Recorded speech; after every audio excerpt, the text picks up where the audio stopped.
Hey, it's Gina with WTI. And if you live in a rural area like I do, where we don't have street lights or illumination from things like that, then you're going to love this set of motion censored solar powered lights that I got from HAARAY. There's a couple of things about these that I really like. For one, these auto flip. So that means that they take up less space because during the day they'll have the solar panel exposed, and then automatically at night they flip around so that the light is shining. It's pretty incredible, actually.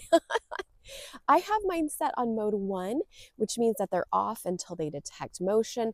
Then they turn on at 1500 lumens, which is so nice and bright, exactly what we were looking for. And then once they don't sense motion anymore, they turn off. There are 2 other modes that you can choose from, so you can find the one that is perfect for your situation.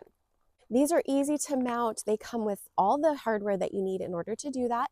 And I would recommend having a power tool in order to install the screws.